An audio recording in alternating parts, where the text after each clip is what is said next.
I should have known Peter had something to do with this. You're not the first person whose life he screwed up. Knock, knock. Nicole, Ronald, who's ready for Boggle? Oh my God! You know, little known fact about me is that I'm actually an expert at solving unsolved cases. Nobody does it like me. D.B. Cooper? Yeah, it was this guy. Jack the Ripper? Turns out it was Jack all along. I've solved every crime podcast before it was cast, but there's one unsolved case that's always eluded me. The greatest mystery in American history. Who murdered OJ Simpson's wife?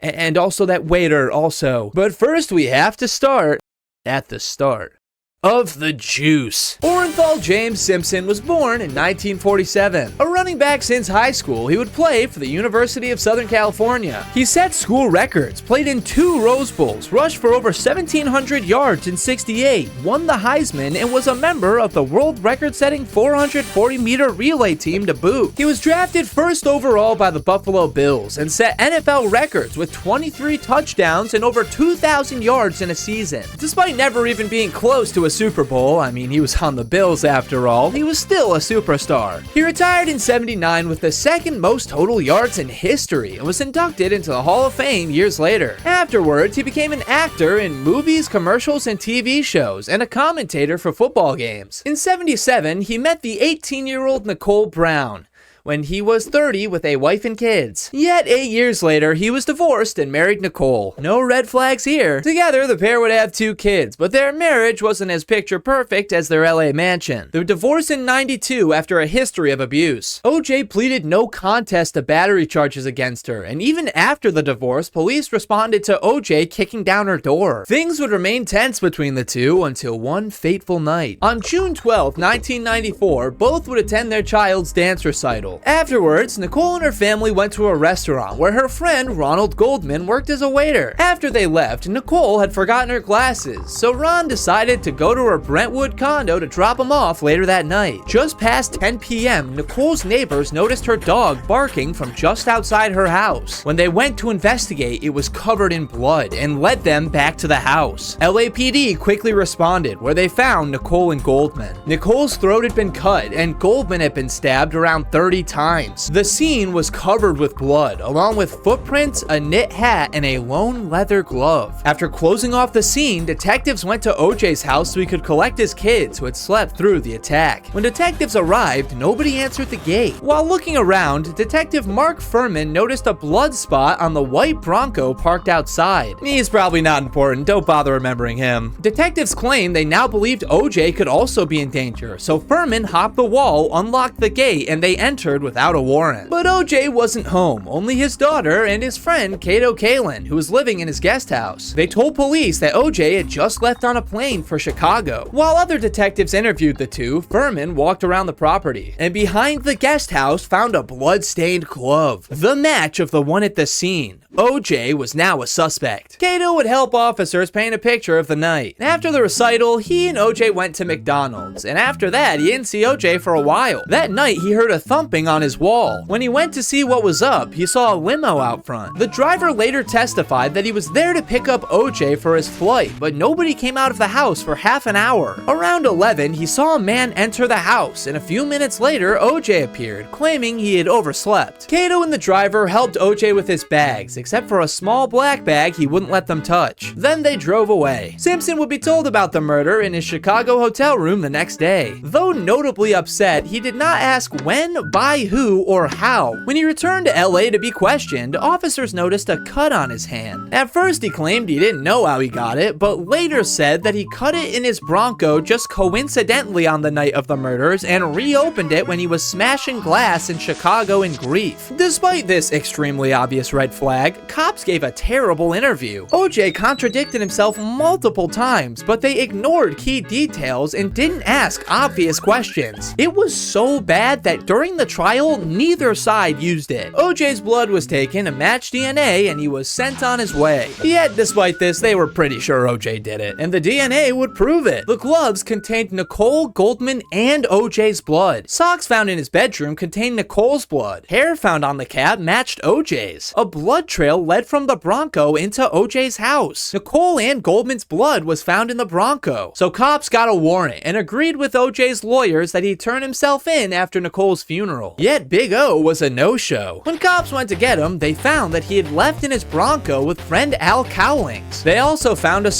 note proclaiming his innocence. That afternoon, an officer saw the two and a slow-speed chase ensued. The most famous chase in American history. Cowling called police, telling them that OJ had a gun to his head. So police followed slowly behind on the highway. Helicopters soon flooded the skies and crowds formed to watch. Coverage of Game 5 of the NBA Finals was interrupted and 95 million Americans watched the chase live. The hour-long chase ended at OJ's Brentwood home, where he was surrounded by cops. OJ was officially arrested. Inside the car, police found a revolver, OJ's passport, a few $1,000s, and a fake mustache and beard. What seemed to be his poorly thought out escape plan failed. If there was anyone unaware of the situation, they were aware now, and America was ready for the trial of the century. OJ pleaded absolutely 100% not guilty. Yet with a mountain of evidence, the prosecution was very confident that they'd win the case. Along with extensive DNA evidence, OJ was unaccounted for at the time of the murders. OJ had reportedly told Nicole a month before, "If I ever see you with another man, I'll kill you." On the night of the murders, a woman had seen OJ driving his Bronco, contradicting his story. It was about as open and shut as it gets. Yet their mistake started before the trial even began. The prosecution decided to file the case downtown instead of in Santa Monica where the crime happened. They argued it would be better for the media and cut down on commute times. The entire case being jeopardized because they didn't want to deal with LA traffic is the most LA thing I've ever heard. But really, it was probably just for optics. If the trial was in Santa Monica, the jury would likely be mostly white. And being only a few years after the LA riots, a mostly white jury convicting a famous black man could spark more. It's likely they thought the case was so obvious that even a racially mixed jury that they'd get downtown would have to convict. They also didn't go for the death penalty, which would have got them a friendlier jury, and were pretty lax on jury selection in general. They didn't care. One prosecutor said, "We have so much evidence we could convict Christ." Now that's some confident blaspheming. The juice was in the blender. His only hope was to assemble the greatest and/or sleaziest group of lawyers ever seen. A group that would come to be known as the Dream Team.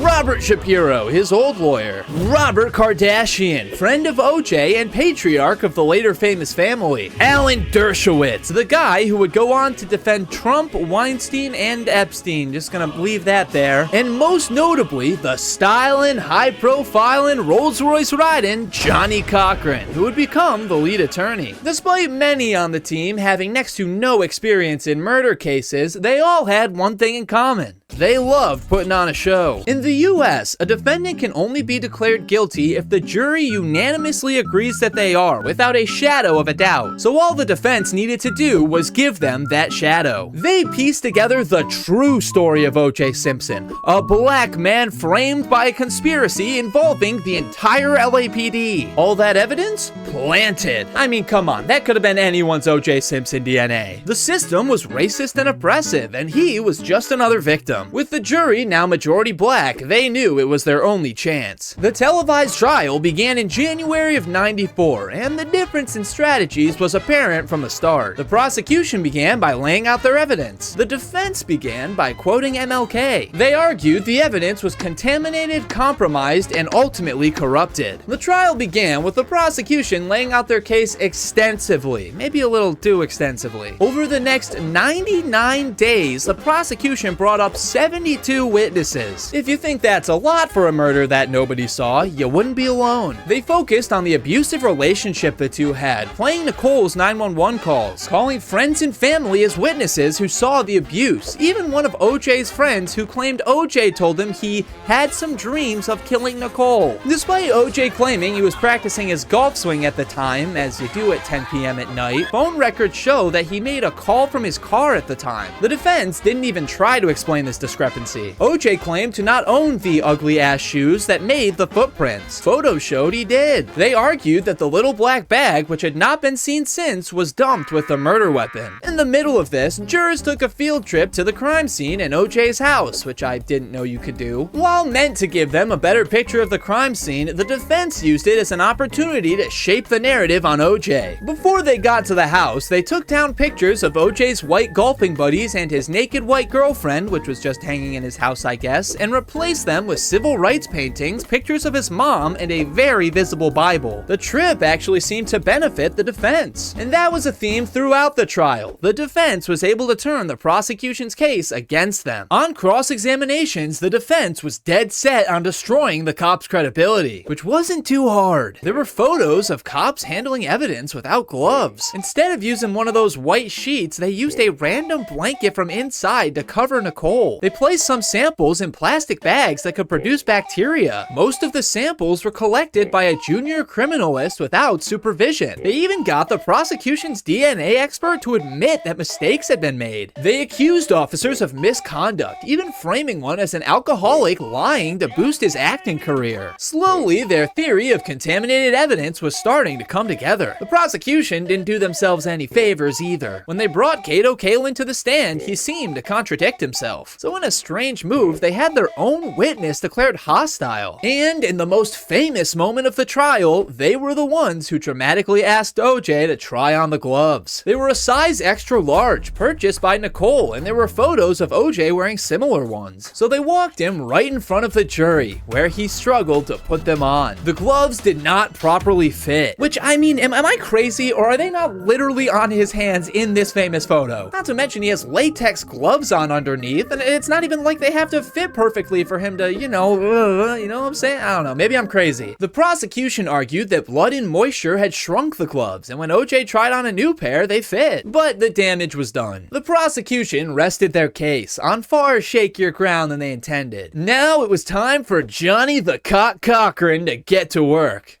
Nobody calls him the cock, I made that up. The Dream Team argued that the prosecution's timeline didn't make any sense, and that the arthritis-riddled OJ could never pull off a double homicide. They called OJ's family as witnesses, who spoke to his good character. This seemed to have a greater impact on the jury than the families of the victims. I mean, come on, murders happen every day. 143 yards per game is generational. Then they played their ace. Earlier in the trial, Detective Fuhrman was called as a witness by the prosecution. They painted him as a stand-up American cop whose work had found key evidence. The defense's cross-exam was brutal, but most importantly, they asked Fuhrman if he had ever used the N-word. Fuhrman said no. Bingo. The defense had found tapes of someone interviewing Fuhrman, which they presented to the court. In it, he used the N-word 41 times. In fact, it was revealed that he once told a friend he would burn all black people if he could. Jesus, more like Fuhrman. They also revealed that he was part of a secret group of cops called Men Against Women, who tried to force women out of the LAPD with harassment. He even badmouthed the judge's wife, who was a cop. Just a comically evil dude. Fuhrman even had a history with OJ, responding to one of his abuse calls. When he returned to the stand, he refused to answer questions. Cochran presented his theory. Fuhrman took one of the gloves from the crime scene and found it at OJ's, and the DNA evidence wasn't what it seemed. For one, Cochran questioned investigators on why bloodstains found on the back of Nicole's gate were not collected until 20 days after the murder. They had no answer. Weirdly, this blood was found to have a high concentration of EDTA in it, a compound that preserves blood. The cops didn't actually bother keeping a record of how much blood they took from OJ for DNA testing, so when they overestimated, Cochran said that the missing blood was used to frame OJ. That's why the blood was filled with preservatives. The prosecution pointed out that EDTA is also just naturally forming in blood and also in paint, but the jury was still perplexed. The defense brought their own forensic expert, who doubted blood splatters, said the shoe prints could indicate more than one assailant, and that something's wrong with the DNA tests. Jurors later said he had a major impact. All the defense had to do was build a reasonable doubt, and they were incredible at doing it. Yet it wasn't all perfect. They argued OJ was too feeble to kill with his arthritis. The prosecution embarrassingly showed OJ being extremely active in his new workout video he had just released, including one exercise that was just straight up punching. When I'm a little angry or have a little too much stress, I think of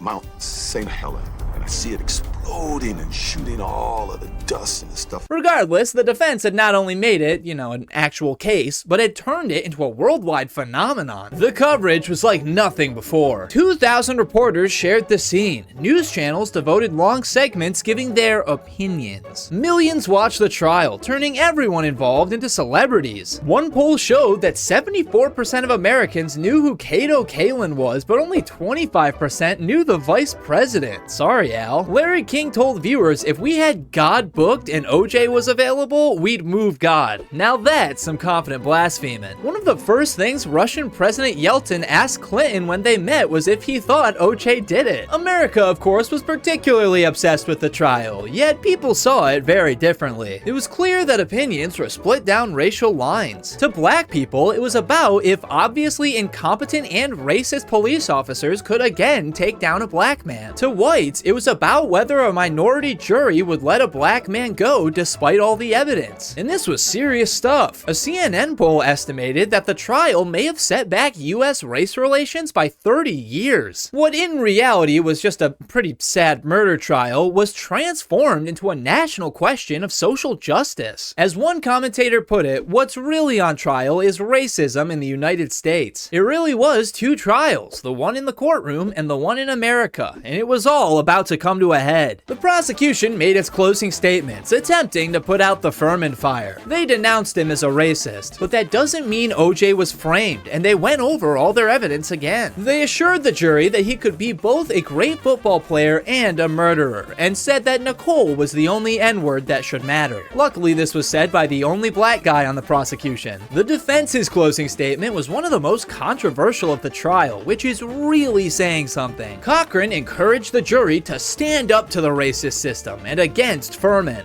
There was another racist who had a lot of power. That's right, Hitler. And Hitler was bad. And since Hitler is bad, OJ didn't kill his ex-wife. That makes sense to me. Even other members of the Dream Team condemned the closing as playing the race card from the bottom of the deck. Yeah, the Dream Team didn't like each other much. Turns out combining a slew of attention-starved lawyers leads to fighting for the spotlight. Who knew? But Cochran ended his statement with the now famous line. Do the right thing, remembering that if it doesn't fit, you must acquit. The trial was over, and the jury went to deliberate. OJ never even testified. The case had over 150 witnesses, cost $15 million, and lasted 133 days, the longest in state history. Yet the jury had a decision in only 3 hours. Helicopters circled the courthouse, streets were closed off, and hundreds of extra cops patrolled the streets. They were ready for riots if it came to it. 142 million people tuned into the verdict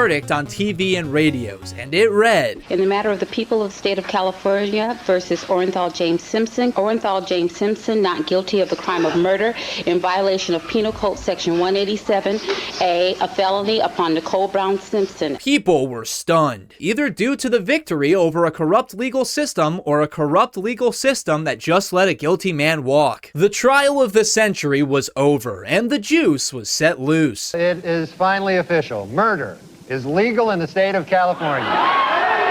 Theories on what went wrong began immediately. Other high-level prosecutors called the prosecution team the most incompetent they'd ever seen. They sucked, and everybody knew it. They were the ones who had him try the gloves on. They were the ones that called Fuhrman to the stand. Another large criticism was how long they took. The jury had been sequestered, aka locked away from the outside world, this entire time. Except for when the judge sent them on field trips in the Goodyear blimp and to Catalina Island, which, again, didn't know a judge could do. But if you make me listen to the same points over and over and over again while keeping me away from my family, I'm probably gonna get pretty annoyed with you. And since the jury was sequestered this whole time, they only knew what the prosecution told them. Despite all their evidence, they left out key parts, like the woman who saw OJ driving that night, or the items in the Bronco during the chase, or the fact that OJ bought a knife similar to the one suspected of the killing shortly before. Evidence that, according to the jury, could have changed their minds. Hell, if you couldn't tell by Kardashian's guilt-stricken frickin' face, not even OJ's team thought he was innocent. But one of the jurors said it best. Mr. Simpson would have been behind bars if the police work had been done properly. After the win, OJ declared that he would dedicate the rest of his life to finding the real killers. Instead, he was immediately sued by the victim's family in civil court for wrongful deaths, this time in Santa Monica. The judge was not as lax as the previous and didn't allow OJ's lawyers to build up the conspiracy angle again. OJ was forced to testify, fumbling through explaining the unexplainable. The jury agreed that OJ had wrongfully caused the deaths of Nicole and Goldman. He was ordered to pay $33.5 million, even being forced to hand over his Heisman Trophy as compensation. OJ didn't really have a lot of money, considering he had to pay the greatest lawyer team of all time thousands per week for 9 months, so he decided to become an author. His book, If I Did It, was a hypothetical scenario in which he explained in detail how he would theoretically commit the murders. It was a borderline confession. The public was obviously outraged, as were the courts, who gave the book's rights to the Goldman family as financial compensation. They published the book, but made the "if" on the cover barely noticeable. Years later, Simpson was still strapped for money. So in 2007, he and some buddies robbed 2 sports memorabilia dealers at gunpoint. After he was arrested, Simpson claimed he was just trying to get back items that were rightfully his, saying, "I didn't know I was doing anything illegal." He'd served 9 unhappy years before being released on parole, assuring his parole board that he was not a guy who lived a criminal life. And in 2023, he got ass cancer and died the next year. And that brings us to today. Yet, after all that evidence, I still don't know who the murderer could be. It just doesn't make sense. I mean, who could have killed these people?